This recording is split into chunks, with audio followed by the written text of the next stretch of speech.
আসসালামু আলাইকুম প্রিয় দর্শক, অন্য মঞ্চের আলাপচারিতায় আপনাদের সকলকে স্বাগত জানাচ্ছি।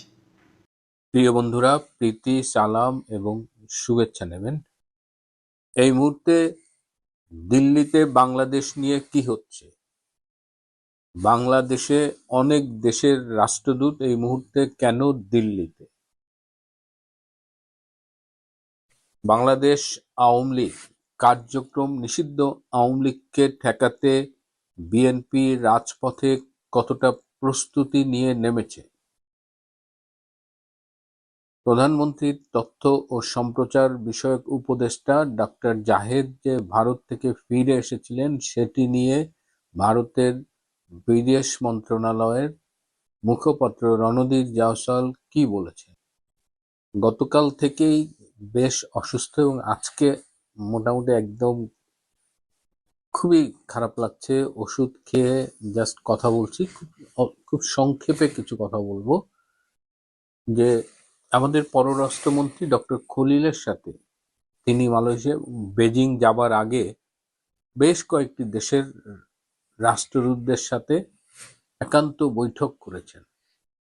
সেই বৈঠকগুলোতে কি আলোচনা হয়েছে এবং সেই রাষ্ট্রদূতদের অনেকে এই মুহূর্তে কেন দিল্লিতে? আমাদের প্রধানমন্ত্রী তারেক রহমান যখন চায়নায়, তখন চায়নার পররাষ্ট্রমন্ত্রী ভারতে ব্রিক্স কেন্দ্রিক বেশ কিছু বৈঠক চলছে। অজিত দোভালের সাথে চায়নার পররাষ্ট্রমন্ত্রীর বৈঠক হয়েছে। বাংলাদেশে ব্রিটিশ রাষ্ট্রদূত, সুইজারল্যান্ডের রাষ্ট্রদূত, জাপানের রাষ্ট্রদূত এবং অস্ট্রেলিয়ার রাষ্ট্রদূত, এই 4টি দেশের রাষ্ট্রদূত দিল্লিতে অজিত দোভালের সাথে কি মিটিং করেছেন? এই বিষয়গুলো নিয়েই আজকে প্রশ্ন। কিছু একটা হচ্ছে দিল্লিতে, বিশেষ করে G7 মিটিং এর পরে, যেখানে ট্রাম্পকে বলা হয়েছে যে তাকে বিশ্বাস করবার মতো দেশ এবং মানুষের সংখ্যা কমে যাচ্ছে। তো আমরা এইবার দেখছি যে আমেরিকার পক্ষ থেকেই একটা প্রেশার, একটা উদ্যোগ যে ভারতের সাথে তারা মিলেমিশে কাজ করবে। এবং এবার তারা বলেছে এবং এখন পর্যন্ত সেটা মিন করছে যে ভারত বাংলাদেশের ব্যাপারে যে সিদ্ধান্ত নেবে আমেরিকা সেটা সমর্থন করবে এবং ভারত সেই বিষয়গুলো নিয়ে ভাবছে। আপনারা জানেন যে ভারত কোনো কিছুতেই তাড়াহুড়া করে না। তারা কূটনীতিতে T20 ম্যাচ নয়, তারা টেস্ট ম্যাচ খেলতে অভ্যস্ত। এবং যদি বাংলাদেশে দেখে ডক্টর ইউনূসের রেজিমটা কিভাবে তারা 5 বছর থেকে 1.5 বছরে নিয়ে আসলো, জামাত কনফার্ম ক্ষমতায় যাবে, সেখানে জামাতকে ক্ষমতায় যেতে দেওয়া হলো না। এই সব কিছুর পেছনে কিন্তু ভারতের একটা হাত ছিল, আপনি স্বীকার করেন আর নাই করেন। এই মুহূর্তে দিল্লিতে এই যে বৈঠকগুলো হচ্ছে, আমাদের রাষ্ট্রদূতগুলো গিয়েছেন, তো নিশ্চয়ই কিছু একটা হয়েছে এবং এই খবরগুলো জানতে পারবো। এর আগে একটা এপিসোডে বলেছিলাম যে ডক্টর জাহেদ যে দিল্লি থেকে ফিরে গিয়েছিলেন, এই বিষয়ে পররাষ্ট্র মন্ত্রণালয়ের মুখপাত্র রণধীর জয়সওয়াল কথা বলবেন। তিনি অবশেষে মুখ খুলেছেন। তিনি বলেছেন যে যাচাই বাছাই শেষে তারা যখন ডাক্তার জাহেদকে ভারতে ঢুকবার অনুমতি দিলেন, তখন তিনি নিজের সিদ্ধান্তে চলে গেছেন। তো এই দায়িত্ব ভারতের না। একটা ইন্টারেস্টিং ব্যাপার হলো যে তিনি একটা টিমের লিড দিয়েছিলেন। তো সেই টিমের বাকি যে 16 জন ছিলেন তারা কিন্তু কেউ ফিরে যায়নি। তারা ওই ইন্ডিয়ান ওশান ডিম ওই কনফারেন্সটা ঠিকই পার্টিসিপেট করেছে, ওই কনফারেন্সের ডিক্লারেশনে তারা অংশগ্রহণ করেছে। তাহলে শুধুমাত্র ডাক্তার জাহেদ নিজে ফিরে গেছে। তো এই দায়িত্ব না ভারত না সরকার নেবে। আমার মনে হয় যে তিনি একটা স্টান্টবাজি করতে গিয়েছিলেন, কিন্তু স্টান্টবাজিটা করতে গিয়ে তিনি খুব একটা সফল হননি, বরং তিনি ধরা খেয়েছেন। এই অনেকটা এই যে T20 ওয়ার্ল্ড কাপে বাংলাদেশ খেলবে না, পাকিস্তানও হাওয়া দিল, কিন্তু আলটিমেটলি কি হইলো? বাংলাদেশ খেলেনি, ওখানে স্কটল্যান্ডকে নিয়ে নিয়েছে। এখন তারা ধারণা করছিল বাংলাদেশের হাত পা ধরবে, রিকোয়েস্ট করবে, হেই করবে, বাংলাদেশ তখন ভাব নেবে। তো জাহেদের বিষয়টাও তাই হয়েছে, অনেক কিছুই করতে চেয়েছিল কিন্তু কিছুই হয়নি, সে একা একা ফিরে এসেছে এবং এখন বলছেন যে আবার সুযোগ পেলে তিনি যাবেন, কিন্তু যা হারানোর তা হারিয়ে ফেলেছেন। আজকে সারাদিন সামাজিক যোগাযোগ মাধ্যমে বাংলাদেশ সরকার যে যুদ্ধ বিমান কিনবে চায়না থেকে, যেটি গতকাল আমি বলেছিলাম, সেটি নিয়ে অনেক আলোচনা হচ্ছে। আবার আমেরিকা থেকে বোয়িং কিনবে। তো এত বোয়িং, এত যুদ্ধ বিমান বাংলাদেশ কি জন্য কিনতেছে? এত যুদ্ধ করবার তো আমাদের কিছু নেই। আমাদের প্রতিবেশী ভারতের সাথে এইগুলো দিয়ে আমরা যুদ্ধ করতে পারবো? মিয়ানমারের সাথে এগুলো দিয়ে আমরা যুদ্ধ করতে পারবো? কতদিন পারবো? কতক্ষণ পারবো? যেখানে আমাদের, বারবার বলছি, যে অর্থনীতি ভঙ্গুর, দেশ যে পথে যাচ্ছে তাতে দুর্ভিক্ষও হতে পারে। এই সময় কেন সরকার এত টাকা দিয়ে এই সমরাস্ত্র কিনছে, বিমান কিনছে? এই প্রশ্নের উত্তর খুঁজতে গিয়ে যেটা আমরা জানলাম, যে বর্তমান সরকার যে কেনাকাটায় কমিশন পাওয়া যাবে সেই বিষয়ে তিনি আগ্রহী, এবং এই বোয়িং, এই চীনের যুদ্ধ বিমান, এগুলো প্রত্যেকটায় একটা বড় রকমের কমিশন আছে। বর্তমান সরকার কিন্তু ছোটখাটো বিষয়ে হাত দেয় না, ছোটখাটো বিষয়গুলো তাদের ক্যাডাররা খায়, কিন্তু দেখবেন যে বেশ কিছু পজিশন শোনা যায় যে অমুক চিফ ইঞ্জিনিয়ার, তার 300 কোটি টাকা দিতে হবে এই পদে।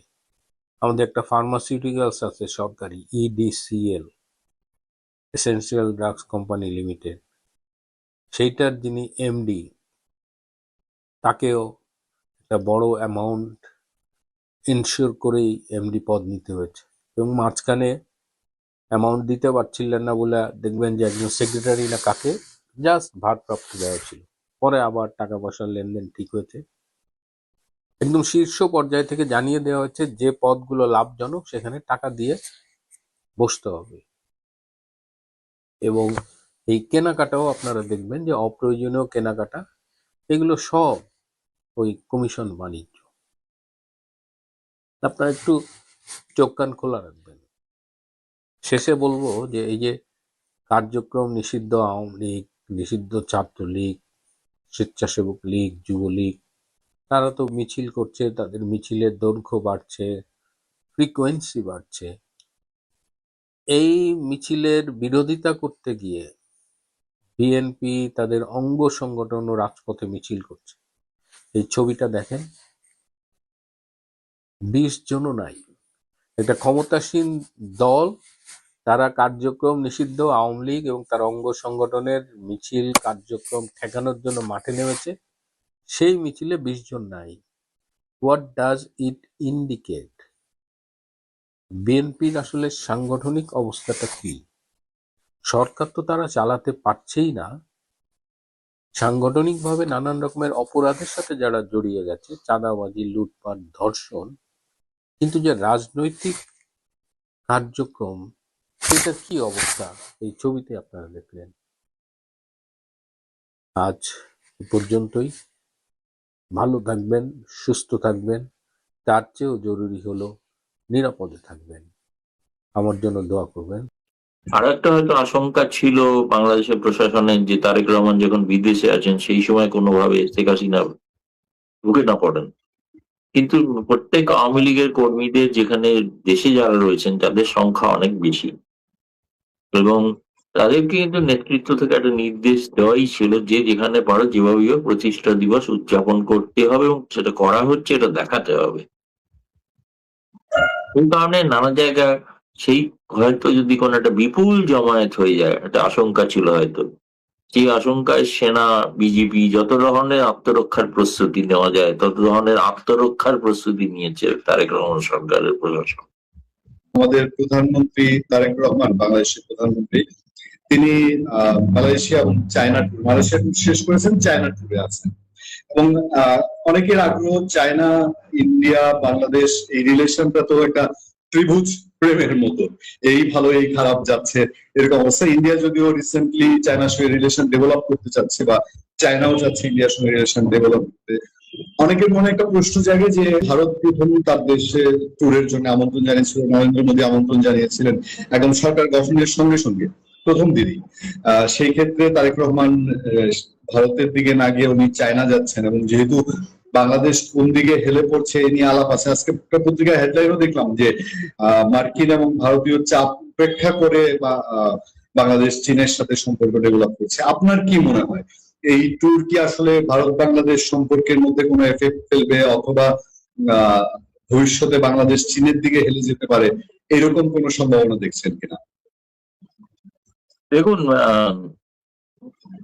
প্রথমেই বলি যে একটা নির্বাচিত সরকার ক্ষমতায় এসছেন, যেটা তার প্রথম সফর কোথায় করবেন সেটা অবশ্যই সেই দেশের সার্বভৌম সিদ্ধান্ত। মানে সে ব্যাপারে তো অন্য কোনো দেশ কোনো নির্দেশ দিতে পারে না বা উপদেশও দিতে পারে না। কিন্তু এটা ঘটনা যে তারেক রহমান প্রথম প্রধানমন্ত্রী হওয়ার পর সঙ্গে সঙ্গেই বিশ্বের মধ্যে প্রথম নরেন্দ্র মোদী তাকে শুভেচ্ছা জানিয়েছিলেন। তারপরে স্পিকার লোকসভার যখন তিনি সফর করেন তখন তার হাত দিয়ে তিনি আমন্ত্রণ পত্র পাঠিয়েছিলেন যাতে ভারতে তিনি আসেন প্রথম সফরে। ভারতের দিক থেকে যেগুলো করার সেগুলো সবটাই তো করা হয়েছিল, কিন্তু সেগুলো সত্ত্বেও তারা সিদ্ধান্ত নিলেন এবং তিনি বিকল্প একটা পথ বেছে নিলেন, মালয়েশিয়া থেকে চীন। আমি আপনাকে আগেও বলেছি মূলত ওয়ার্ল্ড ইকোনমিক ফোরামের বৈঠকে যাবেন, কিন্তু সেখান থেকে তিনি দ্বিপাক্ষিক বৈঠকও করবেন সেই সুযোগে। তো এখন এটা ঘটনা যে প্রমাণ করে যে প্রথমেই ভারতে গেলে বাংলাদেশের সরকার তারা যে অবস্থায় ছিলেন, যেখান থেকে নির্বাচিত হয়েছেন এবং তাদের সঙ্গে বিরোধী দল থাকলেও সেটা নামে বিরোধী দল, আসলে তাদেরই সমর্থক দল ছিলেন এক সময়কার জামায়াত ইসলামী, তাদের চাপে রয়েছেন সরকার। মানে কোনোভাবেই ভারতের সঙ্গে সখ্যতা দেখাচ্ছেন, যেটা প্রধানমন্ত্রী শেখ হাসিনা আগে ভারতে আসতেন পরে চিনি দিতেন। কিন্তু বিএনপি সরকারের যদি অতীত ইতিহাস দেখেন, জিয়াউর রহমানের সময় থেকে চীনের সঙ্গে কিন্তু কূটনৈতিক সম্পর্ক স্থাপনে জিয়াউর রহমান সরকারই কিন্তু সব থেকে বেশি প্রথম উদ্যোগ নেয়, এবং তারপরে সার্ককে এমনকি চীনকে পরামর্শদাতা হিসেবে করার জন্য এটা বাংলাদেশেরই প্রস্তাব ছিল, যেটা পরবর্তীকালে অবশ্য গৃহীত হয়েছে। ফলে চীনের সঙ্গে সখ্যতাটা বিএনপি দলের বহু পুরনো, এবং সেটা তারই ধারাবাহিকতা অনুসারে তারা ভারতে আসবেন না এমন কোনো ব্যাপার বলেননি, কিন্তু এটা দিয়ে তারা একটা বার্তা দিতে চেয়েছেন যে তারা ভারতের মুখাপেক্ষী নন। তো চীনের সঙ্গে সম্পর্ক থাকলে যুক্তরাষ্ট্রের একটা বড় অবদান আছে বাংলাদেশে। শেখ হাসিনা সরকার পতনের জন্য যেরকম ভাবে নেপথ্যে থেকে পরোক্ষে সহায়তা করার তারা সবই করেছিলেন, এবং তারা সেই শেখ হাসিনার পতনের পর তারেক রহমান সরকার প্রতিষ্ঠিত হয়েছে, সেটাও যুক্তরাষ্ট্রের একটা ভূমিকা আছে, নেই যে তা নয়। মানে যুক্তরাষ্ট্র চেয়েছিল বলে তারেক রহমান এসছেন, আমি সে কথা বলছি না, কিন্তু শেখ হাসিনার পরে বিকল্প প্রথমে ভেবেছিলেন জামায়াতে ইসলামী, পরে বিএনপি। তো এখন এই কারণে আমার কাছে যেটা মনে হয়েছে সেটা হচ্ছে নিঃসন্দেহে এখন গত কয়েক মাস ধরে তারেক রহমান সরকার ক্ষমতায় আসার পর থেকে ভারতের তরফ থেকে যে সহযোগিতার হাত বাড়ানো হয়েছে। আপনি সহযোগিতা বলতে গিয়েছেন কি ধরনের সহযোগিতা? ভারত কি করেছে? ভারত 5,000 থেকে 6-7,000 টন ডিজেল দিচ্ছে প্রয়োজনে, এবং ভারত 1200 মেগাওয়াট বিদ্যুৎ দিচ্ছে, এবং একই সঙ্গে প্রয়োজন মাফিক আপনাদের যতটা কাঁচা সবজি সংকট দেখা দিলে যেটা করা যায় সেগুলো সরবরাহ করছে। তো ভারত করছে না কিছু এমন না, কিন্তু বাংলাদেশ থেকে আমরা তারেক রহমান সরকারের কাছ থেকে এমন একটি উদাহরণও পাইনি যে এইটি তারেক রহমান সরকার ভারতের জন্য করলেন। সেরকম কোনো উদাহরণ কিন্তু এই মাসের মধ্যে নেই। দ্বিতীয় কথা বলে প্রথম পর্যায়ে শেষ করি, সেটা হচ্ছে আপনি বলছেন এটাতে দুদেশের সম্পর্কে প্রভাব পড়বে কিনা। এটা আগাম ভবিষ্যৎবাণী করা যাবে না, তবে এটা ঘটনা চীনের সঙ্গে বাংলাদেশের যে সম্পর্কগুলো হবে, বিশেষ করে নিরাপত্তা এবং সীমান্তবর্তী এলাকা বা প্রতিরক্ষা কিংবা তিস্তা সংক্রান্ত, এগুলো যদি ঘটে তাহলে নিশ্চয়ই ভারতের উপর তার একটা প্রভাব পড়বে। সেক্ষেত্রে ভারতকে তখন বিকল্প কোনো পদক্ষেপ নিতে হতে পারে, কিন্তু আগ বাড়িয়ে বলা যাবে না যে আমরা তো এখনো জানি না কি ধরনের চুক্তি স্বাক্ষরিত হতে চলেছে, তবে সেই চুক্তিগুলোতে ভারতে কোনোভাবে প্রভাব পড়বে কিনা সেটা দেখার অপেক্ষায় আমাদের থাকতে হবে। পূর্ণিয়া সাহেব। দাদা, চীনের সাথে তিস্তা চুক্তির ব্যাপারে সরকার কিন্তু খুব স্পষ্ট অবস্থানই জানিয়েছে, তারা তিস্তা প্রকল্প করবে। সেই ক্ষেত্রে যদি তিস্তা চুক্তিটা হয় এবং আপনি বলছেন যে ভারত বিকল্প ব্যবস্থা নেবে, তিস্তা চুক্তি হয় যদি এর প্রভাব কি পড়তে পারে, এবং আপনি যে বিকল্প কথা বললেন সে বিকল্প কি ধরনের বিকল্প? কূটনৈতিক সম্পর্কের ক্ষেত্রে কোনো কিছু? না দেখুন, সেটা বাংলাদেশ সরকারের সিদ্ধান্ত, তারা কার সঙ্গে কি করবেন। যেমন শেখ হাসিনা সরকার সিদ্ধান্ত নিয়েছিলেন তিস্তার উপত্যকা উন্নয়ন প্রজেক্টটা তিনি ভারতের হাতে দিতে চান। ওই জায়গাটি অত্যন্ত স্পর্শকাতর ভারতের নিরাপত্তার জন্য, যেটা চিকেন নেকের খুব কাছাকাছি, এবং সেখানে যদি চীনারা এসে উপস্থিত হয় সেক্ষেত্রে চীনেদের কিন্তু বেশিরভাগই প্রজেক্ট গুলোতে যারা ইঞ্জিনিয়ারই হন বা যেই হন, তারা কিন্তু আসলে পিপলস লিবারেশন আর্মির সদস্য। ফলে তাদের মধ্যে অনেকে গোয়েন্দা অনেক ইত্যাদি যারা আসবেন, সেক্ষেত্রে ভারতের স্বার্থ একেবারে ঘাড়ের ওপরে চীন বসে থাকবে, প্রায় ঘাড়ের ওপরে। সেক্ষেত্রে বিকল্প ব্যবস্থা বলতে যেটা হতে পারে যে চিকেন নেককে সুরক্ষিত করা, এই জন্য সুরক্ষিত করার অনেক পরিকল্পনাও আছে। সম্প্রতি আমাদের রেলমন্ত্রী ঘোষণা করেছেন যে চিকেন নেকের তলা দিয়ে একটি আন্ডারগ্রাউন্ড রেলওয়ে তৈরি করা হবে, অর্থাৎ যাতে উত্তর পূর্ব ভারতে যাওয়ার জন্য একটা বিকল্প পথ নেওয়া আর কি। তো পরিকাঠামোগতই সম্পর্ক এখন, মানে আর অন্য কি ধরনের সিদ্ধান্ত নেবেন ওইটা বলছি, সমস্ত প্রকল্পটা আগাম না জেনে কি ধরনের তাতে আদৌ ভারত প্রভাবিত হবে কিনা এটাও তো জানা দরকার আছে। এটা ঘটনা চীনের হাতে এই মুহূর্তে যতটা, কিন্তু আমি মনে করছি যে তারেক রহমান সরকার যতটা আশা করছেন, মানে সামগ্রিকভাবে যে আর্থিক মন্দা, এই মন্দা কিন্তু চীনের ওপরেও পড়েছে। কারণ চীন যে আগে 5 বছর আগেও যে ধরনের সচ্ছলতা ছিল, যে ধরনের স্বাভাবিক তারা লগ্নি করতে পারতো, যে লগ্নিগুলো রাজনৈতিক স্বার্থে করতে পারত, এটা এবারে ততটা করতে পারবে কিনা এ নিয়ে আমাদের এখনো সন্দেহ আছে। তবে দেখা যাক শেষ পর্যন্ত কি দাঁড়ায়। একটা ছোট্ট বিষয় একটু মন্তব্য জানি আপনার কাছে। দিনেশ ত্রিবেদী বাংলাদেশে এসেছেন প্রায় সপ্তাহ হয়ে গেল, সপ্তাহের উপরে হলো বোধহয়।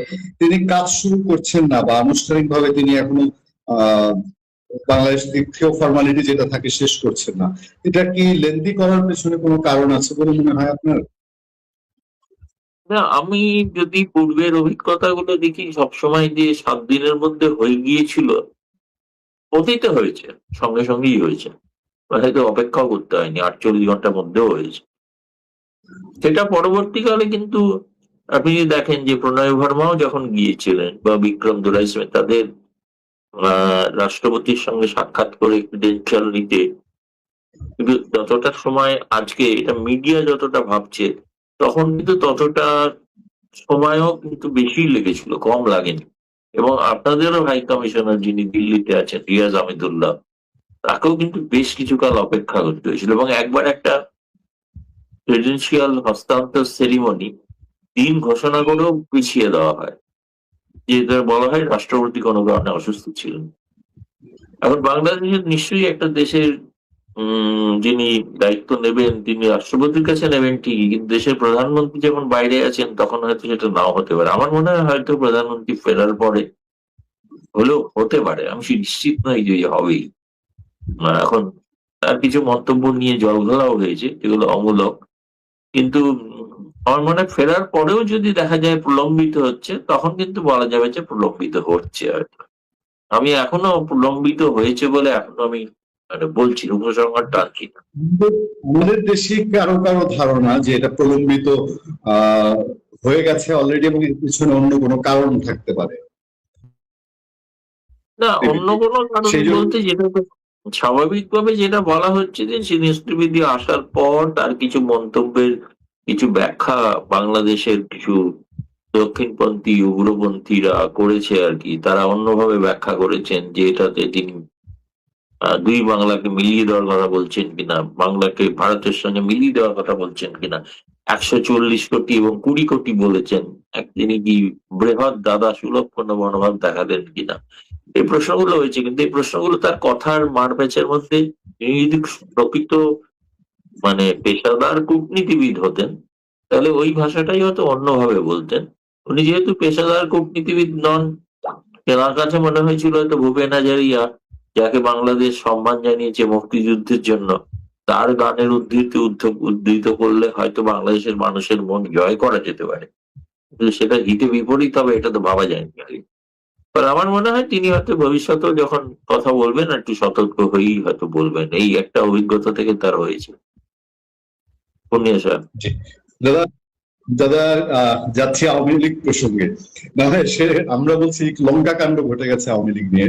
আওয়ামী লীগ নাই, সরকারের লোকজন বলছে আওয়ামী লীগ নামে কোনো সংগঠন নাই, আওয়ামী লীগ মাফিয়া সংগঠন, আওয়ামী লীগ অপ্রাসঙ্গিক। বাংলাদেশে আওয়ামী লীগের বিরোধী যারা তারা বলছে, কিন্তু সেই অপ্রাসঙ্গিক আওয়ামী লীগকে বায়বীয় ভাবে যদি বলি, বায়বীয় ভাবে মোকাবেলা করতে গিয়ে আর্মি ডিপ্লয় করা হয়েছে, সেনা মোতায়েন করতে হয়েছে, বিজিবি মোতায়েন করতে হয়েছে, হাজার হাজার পুলিশ মোতায়েন করতে হয়েছে। তাতেই শেষ হয়নি। বাংলাদেশের বিরোধী সংগঠনগুলো তাদের সাংগঠনিক শক্তি নিয়ে মূল্যায়নটা কি, যেহেতু আওয়ামী লীগের শীর্ষ নেতৃত্ব আপনার দেশে আছে, আমি একটু জানতে চাই যে আপনার কাছে মূল্যায়নটা কি আসলে গত 2-3 দিনে কি ঘটে গেল এমন যে এত বড় মেজারমেন্ট নিতে হয়েছে বাংলাদেশ গভর্নমেন্টকে? না, আমার যেটা মনে হয়েছে, দেখুন 23শে জুন আওয়ামী লীগের প্রতিষ্ঠা দিবস, সেই দিবস উপলক্ষে শেখ হাসিনা কিছু ভাষণও দিয়েছেন, মন্তব্য করেছেন, এবং তার কিছু পত্রপত্রিকায় দিল্লিতে তার লেখা ছাপাও হয়েছে। সেগুলো থেকে মনে হয়েছিল যে আওয়ামী লীগকে এভাবে নিশ্চিহ্ন করা তো যায় না। এর দ্বারা প্রমাণিত হয়, যে যাই বলুক, আওয়ামী লীগ বাংলাদেশের মাটিতে আছে। বাংলাদেশের মাটি তাদের গভীর শিকড়ে প্রথিত আর কি, তাদের পার্টির আদর্শ, এবং সেই আদর্শে বহু মানুষ দীক্ষিত, এবং এটা ঘটনা তারা যে কোনো সময় ঘুরে দাঁড়াতে পারেন, তারই একটা ঝলক সেই দিন হয়তো দেখেছেন। যে কারণে এটা রাজনৈতিক নেতারা মুখে যাই বলুন যে আওয়ামী লীগ বলে আর কোনো অস্তিত্ব নেই, শেখ হাসিনা ফিরে আসার কোনো সম্ভাবনাই নেই, কিন্তু তাদের অ্যাকশন প্রমাণ করছে যে কোনো মুহূর্তে শেখ হাসিনা ফিরে যেতে পারেন হয়তো। সেটা দিনক্ষণ ঠিক হয়নি হয়তো, এরকম একটা আশঙ্কা থেকে এরকম ধরনের একটা প্রস্তুতি তারা নিলেন, এবং এটা প্রমাণিত হলো আরো একবার যে নিষেধাজ্ঞাটাই শেষ কথা নয়।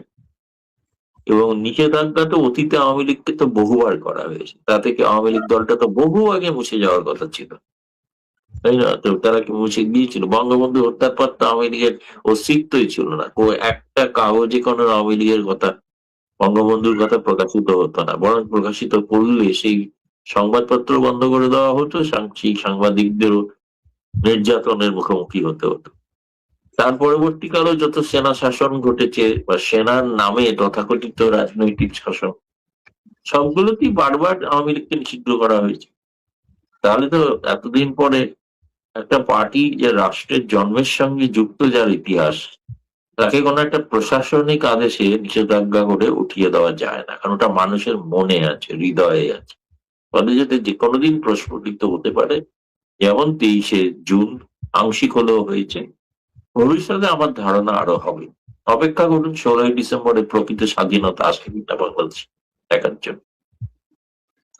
আপনি এর আগে আগস্টের কথা বলেছেন, এখন 16ই ডিসেম্বর বলছেন, কোনো কি পরিবর্তন? না না না না, তা নয়, তা নয়, তা নয়। বাংলাদেশে সবসময় অঘটন ঘটে আগস্ট মাসে। আমি আগস্ট থেকে ডিসেম্বর বলছি, কিন্তু আগস্ট মাসে হতেই পারে। আমি তো এটাও বলেছিলাম যে জুলাই আগস্ট, জুলাই তো আসছে, ফলে জুলাই এবং আগস্টে নিঃসন্দেহে কোনো কিছু ঘটার সম্ভাবনা নেই যে তা না, হয়তো কোনো আমি বলবো যে সেটা তো প্রকাশ্যে কখনো বলা হয়নি, কিন্তু আমি জানি নেতা কর্মীদের গোপনে প্রস্তুতি চলছে, এবং প্রস্তুতিটা আমার ধারণা সব ধরনের প্রস্তুতি চলছে।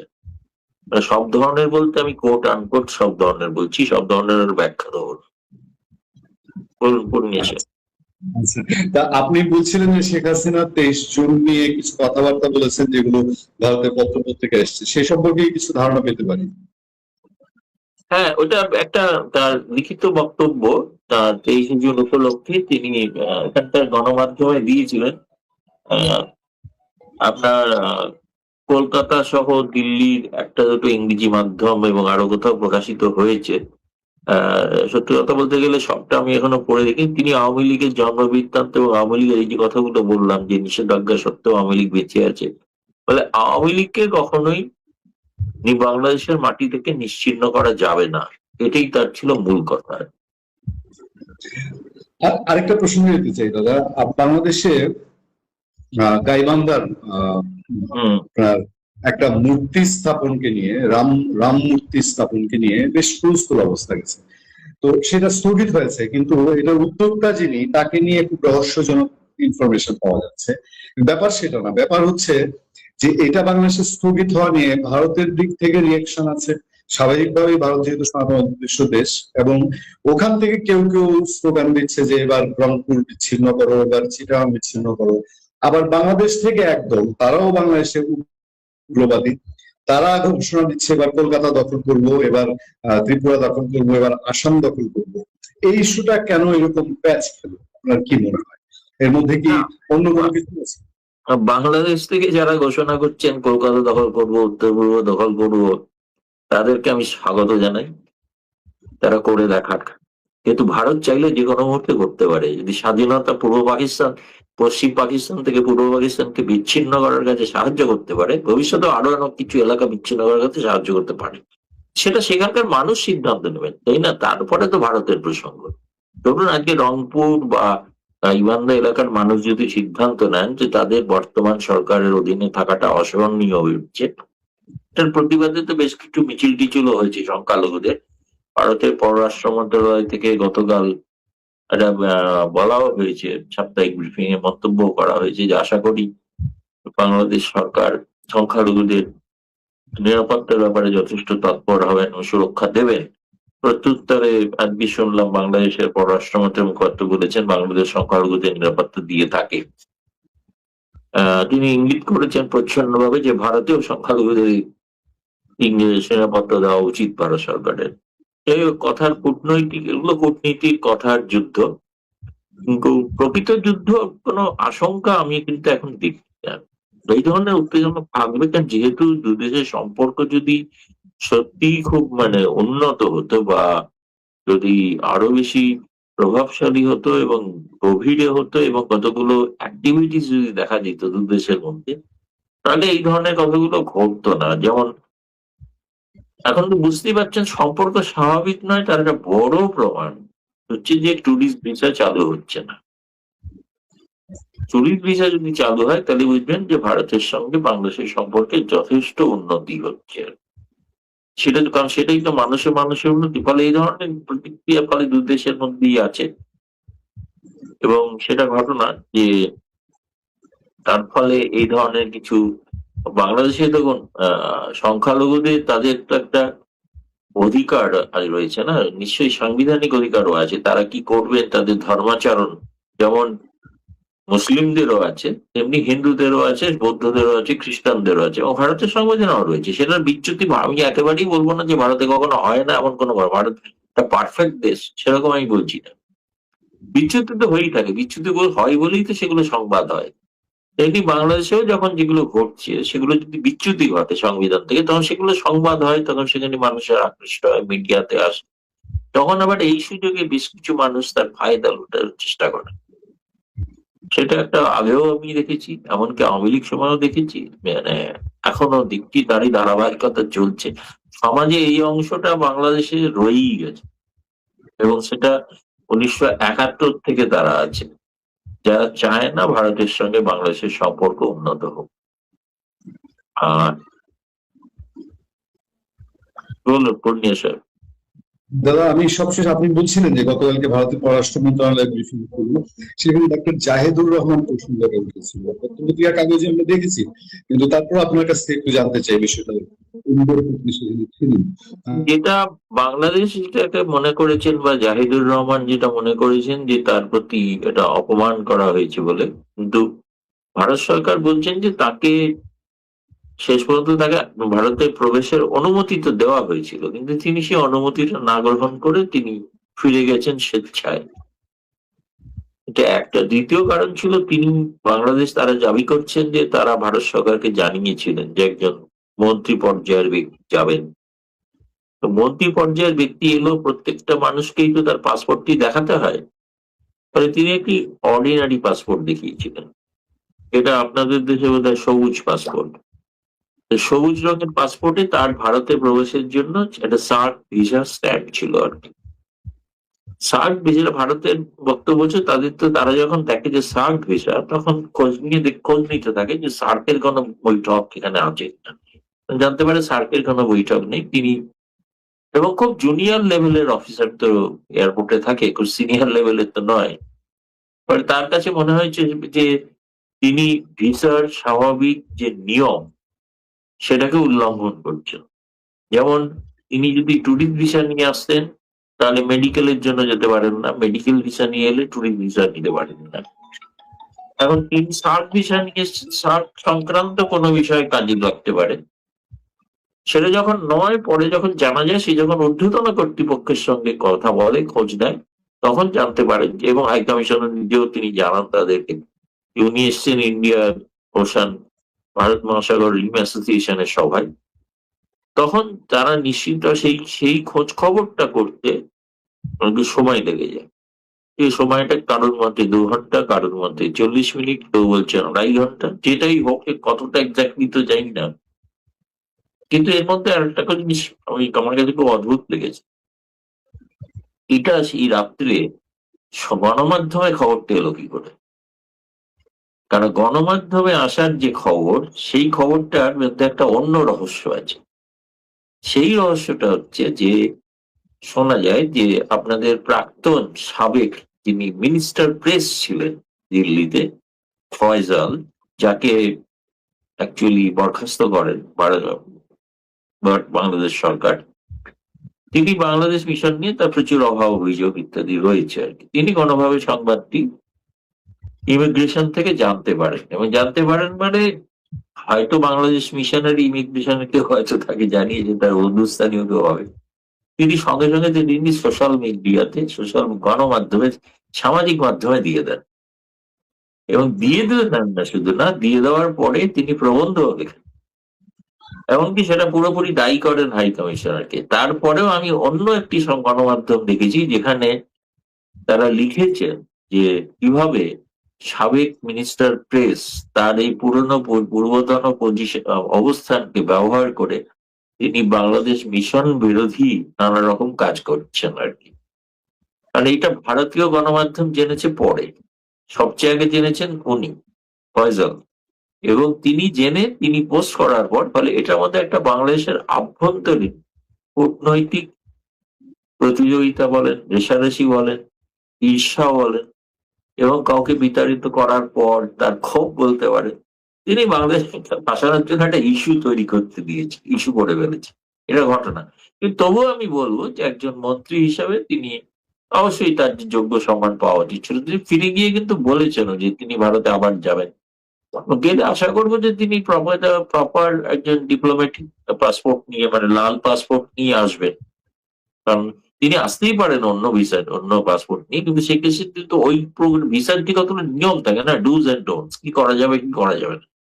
এটা সাংবাদিক থাকাকালীন হয়তো জানতেন কিনা জানি না, আমি নিশ্চয়ই জানেন।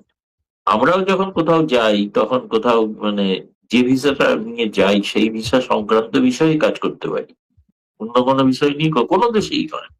সেটা প্রত্যেকটা দেশেরই ভিসার একটা নিয়ম আছে। ফলে আজকে আমি শুনলাম বাংলাদেশের পররাষ্ট্র মন্ত্রণালয় ভারতের পররাষ্ট্র মন্ত্রণালয়ের বক্তব্যকে খারিজ করেছেন, কিন্তু তারা যে চিঠি দিয়ে জানিয়েছিলেন, সেই চিঠি থেকে লিখেছিলেন যে উনি কিন্তু কূটনৈতিক পাসপোর্ট নিয়ে যাচ্ছেন না, উনি সার্কের ভিসা নিয়ে যাচ্ছেন। আপনারা দয়া করে অনুমতি দেবেন। সেটা বোধহয় চিঠিতে লেখা আছে কিনা আমার সন্দেহ আছে। চিঠিটা দ্বারা প্রকাশ করলে জানি, চিঠিটা আমি জানি, চিঠিটা আমি দেখেছি, এই চিঠিটা আমি দেখেছি, কিন্তু সেই চিঠিতে সার্ক ভিসার কথা উল্লেখ ছিল না। তিনি মন্ত্রী হিসেবে যাচ্ছেন এটা জানানো হয়েছে, কিন্তু যদি এটাও লিখতেন যে তিনি যাচ্ছেন সার্ক ভিসা নিয়ে, তাহলে আপনাদের ইমিগ্রেশন অফিসিয়ালদের একটু অ্যালার্ট করে দেবেন যে উনি মন্ত্রী পর্যায়ের লোক এই সম্মেলনের জন্য যাচ্ছেন, যদিও তার একটা সার্ক ভিসা রয়েছে, তার কূটনৈতিক পাসপোর্ট এখনো তৈরি হয়। এটুকু জানান দিলেই আমার মনে হয় না কোনো আর জটিলতা হবে। নিরাপদ তো নয়, পুরো দেশটাই তো লুটপাটের স্বর্গরাজ্যে পরিণত হয়েছে। এবং এই যে আওয়ামী লীগ ফ্যাসিস্ট, আওয়ামী লীগ নিষিদ্ধ, তাহলে এই যে অবকাঠামোগত বিপ্লব আওয়ামী লীগের নেতৃত্বে তৈরি হলো, এই যে মানুষের জীবনযাপন নেতিবাচক পরিবর্তন আওয়ামী লীগ নিশ্চিত করলো, এই যে 30% বিদ্যুতের দেশ শতভাগ বিদ্যুতায়নের বাংলাদেশে পরিণত করা হলো, 50 লাখ ইন্টারনেট ব্যবহারকারীর বাংলাদেশকে 13 কোটি ইন্টারনেট ব্যবহারকারীর দেশে পরিণত করা হলো, 700-800 ইউএসডির মাথাপিছু আয়ের বাংলাদেশকে যে $2800 মাথাপিছু আয়ের বাংলাদেশে পরিণত করা হলো।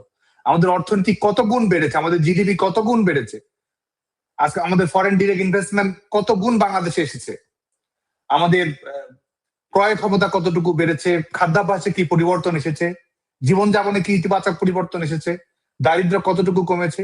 এইসবই তো প্রমাণ করে যে তারা জনগণের কাছে কার গুরুত্ব কতটুকু, কার প্রাসঙ্গিকতা কতটুকু, এইসব উদাহরণ থেকেই তো বাংলাদেশের মানুষের সামনে প্রমাণিত হয়। এবং বাংলাদেশের মানুষ যখন এই নাগরিক সুবিধাগুলো পায়, কারণ আওয়ামী লীগের রাজনীতি নাগরিক সুবিধা রাজনীতি, আওয়ামী লীগের রাজনীতি নাগরিকের পরিসর বাড়ানো রাজনীতি, আওয়ামী লীগের রাজনীতি আপনাকে ক্ষমতায়িত করা রাজনীতি, আওয়ামী লীগের রাজনীতি আপনার সামনে অনেকগুলো অপরচুনিটি তৈরি করা রাজনীতি, আওয়ামী লীগের রাজনীতি আপনার সামনে অনেকগুলো বিকল্প বাছাই করা রাজনীতি, আপনার ক্যারিয়ার নিয়ে, আপনার পেশা নিয়ে, আপনার জীবন ধারণ নিয়ে। আজকে তো বাংলাদেশের মানুষ দেখেন যে সবকিছু আজকে আবার সংকুচিত। সে কারণে আমি মনে করি যে এই শুধুমাত্র এই ভৌত অবকাঠামোগত বিষয়গুলো নয়, এবং যে লুটপাটের ঘটনা প্রত্যেক মুহূর্তে বাংলাদেশের সবখানে ঘটে চলেছে, এই বিষয়গুলোর কারণে মানুষ তার যে রাজনৈতিক সিদ্ধান্ত গ্রহণ, মানুষ তার সঠিক রাজনৈতিক সিদ্ধান্ত গ্রহণে তারা আরো অনেক সহজে তারা, আমি বিশ্বাস করি যে রাজনৈতিক যে গতিধারা আমাদের চলছে, আন্দোলন সংগ্রামের যে প্রক্রিয়ার মধ্য দিয়ে আমরা আছি, এটা অনেক বেশি ত্বরান্বিত হবে এবং মানুষ তার ন্যায্য হিস্সা আদায় করে ছাড়বে। ওদের প্রয়োজনই নেই। আপনি দেখবেন যে যার কথা আপনি বললেন, তার সহোদর বড় ভাই যিনি, তিনি কি বক্তব্য দিয়েছেন এই হত্যাকাণ্ড নিয়ে, তার বক্তব্যই তো প্রমাণিত হয় যেখানে কারা সম্পৃক্ত থাকতে পারে, কি উদ্দেশ্যে করা হয়েছে এগুলো। আর কিসের বিচার? এই যে জুলাই আগস্ট সারা দিন তারা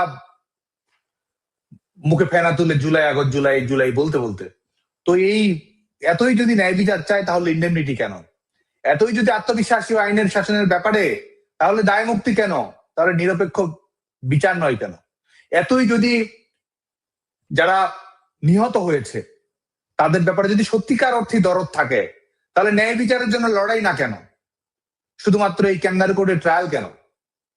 এই যে এবং এই সিলেক্টিভ জাস্টিস কেন? এই কারণে এইসব বিচারের বাদ বিচার আসলে তারা করে না। তাদের কাছে মূল লক্ষ্য ক্ষমতা, এবং যে প্রক্রিয়ায় তারা ক্ষমতাটা পেয়েছে এই ক্ষমতাটার সুরক্ষা। এবং এই যে মৃত্যুগুলো, এই মৃত্যুগুলো আসলে তাদের এই যে এক একজনের লাইফ স্টাইলে যে পরিবর্তন এসেছে, এক একজনের যে কোটি টাকার ব্যাংক ব্যালেন্স এসেছে, এক একজনের যে কোটি টাকার গাড়ি ব্যবহার করছে, এই মৃত্যুগুলো তাদের কাছে নিছক সংখ্যা। কোনো মা সন্তানকে হারিয়েছে, কোনো বাবা তার কন্যাকে হারিয়েছে, এবং এই হত্যাকাণ্ডগুলো তারা ঘটিয়েছে, টার্গেট কিলিং করে ঘটিয়েছে। বারান্দায় দাঁড়িয়ে আছে, সেখানে তারা দূর থেকে স্নাইপার রাইফেল ব্যবহার করে হত্যাকাণ্ডগুলো ঘটিয়েছে। এবং এগুলোর কোনো নিরপেক্ষ বিচারিক প্রক্রিয়া, এবং সেগুলো তো দূরের কথা, এই পুরো বিচারিক প্রক্রিয়াটাকে তারা নস্যাৎ করে দিয়েছে। এবং বিচারটা হবেই বা কখন? যখন ঘাতকেরা নিজেই সরকার, যখন খুনিরা নিজেরা রিপাবলিক চালাচ্ছে আজকে, তখন আর এই বিচারিক প্রক্রিয়াটা কোথায় থাকবে?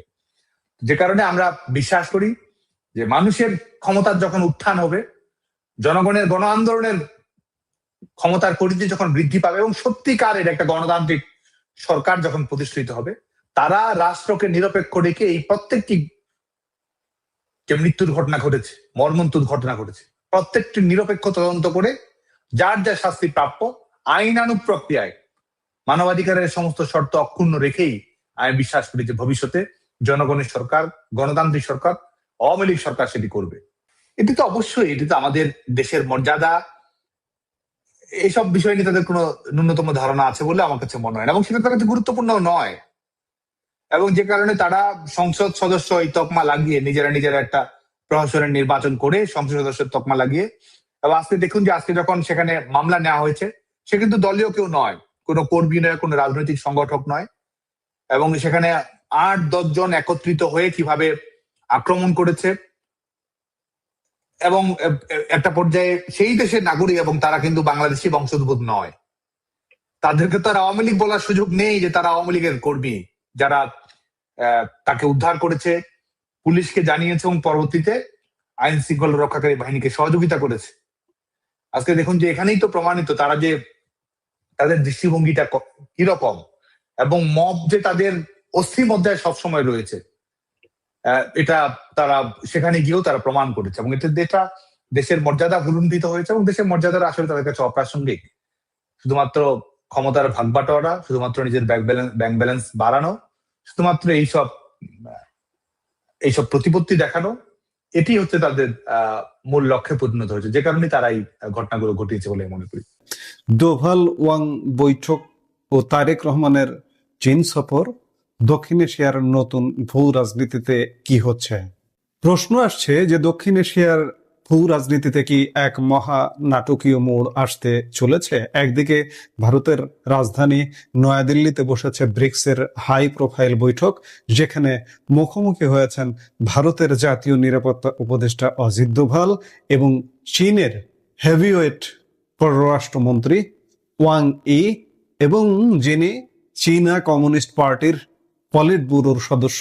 এই মুহূর্তে চীনা নেতৃত্বের মধ্যে টপ 3 জন গুরুত্বপূর্ণ নেতার মধ্যে একজন হচ্ছেন এই ওয়াং ই। পলিট ব্যুরোর সদস্য বলতে আপনি যদি বাংলাদেশের রাজনৈতিক দলগুলো বলেন যে বিএনপির স্থায়ী কমিটির সদস্য কিংবা আওয়ামী লীগের প্রেসিডিয়াম সদস্য, এমন গুরুত্বপূর্ণ একজন মানুষ এই মুহূর্তে দিল্লি সফর করছেন। দীর্ঘদিনের সীমান্ত উত্তেজনা ভুলে ভারত চীন সম্পর্ক কি তবে জোড়া লাগছে? ঠিক এই আবহে তৈরি হয়েছে আরেকটি বড় সমীকরণ। ভারতকে এক প্রকার এড়িয়ে ঠিক একই সময় চীন সফরে গেছেন বাংলাদেশের প্রধানমন্ত্রী তারেক রহমান। কিন্তু কেন? ভারতের প্রতিবেশী রাষ্ট্র যখন বেইজিং এর রেড কার্পেটে পা রাখছে, তখন দিল্লির অন্দরে কি ধরনের হিসাব নিকাশ চলছে? চীন কি একদিকে ভারতের সাথে হাত মেলাচ্ছে আর অন্যদিকে ঢাকাকে পাশে টেনে ভারতের ওপর মনস্তাত্ত্বিক চাপ সৃষ্টি করতে চাইছে? ঘটনার সূত্রপাত ভারতের রাজধানী দিল্লি থেকে। ভারত বর্তমানে ব্রিক্স জোটের চেয়ারম্যান, আর সেই সুবাদে 23 এবং আজ 24শে জুন 2026 অর্থাৎ এই চলতি সপ্তাহের মঙ্গল এবং বুধবার দিল্লিতে আয়োজন করা হয়েছে 16তম ব্রিক্স জাতীয় নিরাপত্তা উপদেষ্টাদের বিশেষ বৈঠক। এই অফিসিয়াল এবং অত্যন্ত গুরুত্বপূর্ণ সম্মেলনে যোগ দিতেই মূলত 2 দিনের সফরে ভারতে পা রেখেছেন চীনের শীর্ষ কূটনীতিক এবং পররাষ্ট্রমন্ত্রী ওয়াং ই।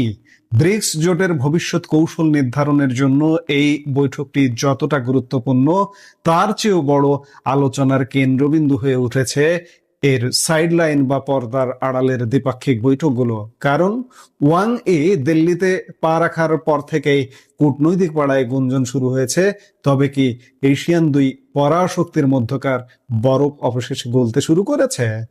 ব্রিক্সের মূল সম্মেলন শুরুর ঠিক আগের দিন অর্থাৎ গত 22শে জুন সোমবার দিল্লির সাউথ ব্লকে ঘটে গেল এক অত্যন্ত তাৎপর্যপূর্ণ ঘটনা। চীনের পররাষ্ট্রমন্ত্রী ওয়াং ই একটি অত্যন্ত গুরুত্বপূর্ণ ও গঠনমূলক দ্বিপাক্ষিক বৈঠকে বসেন ভারতের জাতীয় নিরাপত্তা উপদেষ্টা অজিত দোভালের সাথে।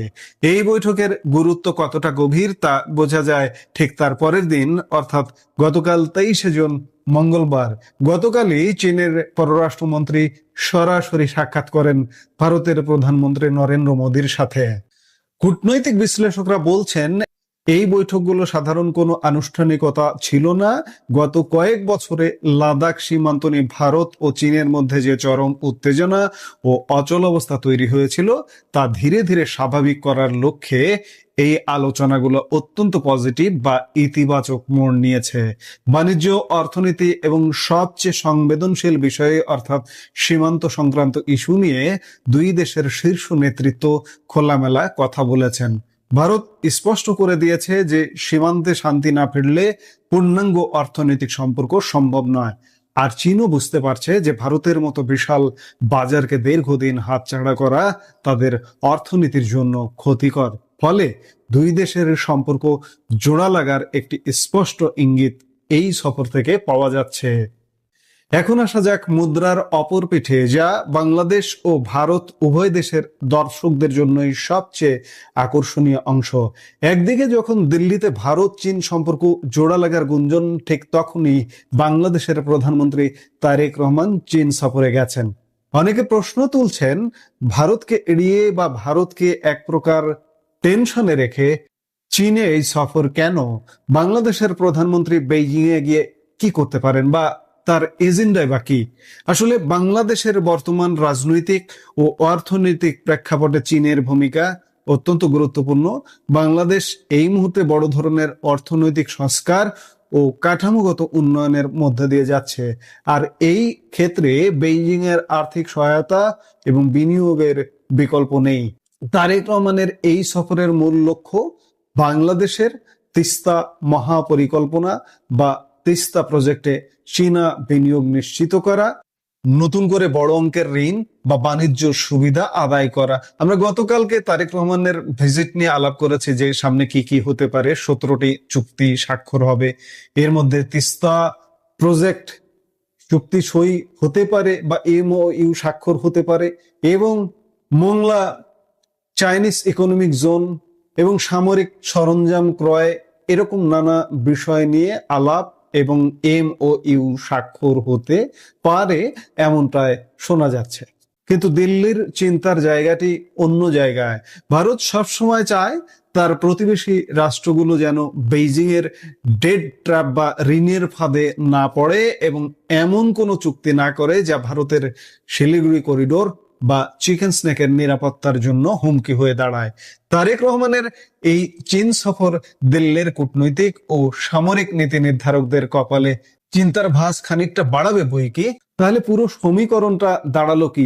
চীন কি এক ঢিলে দুই পাখি মারতে চাইছে? একদিকে তারা ভারতের সাথে সম্পর্ক স্বাভাবিক করার বার্তা দিচ্ছে, যাতে ব্রিক্স এবং বৈশ্বিক অর্থনীতিতে আমেরিকার একক আধিপত্যের বিরুদ্ধে ভারতকে পাশে পাওয়া যায়।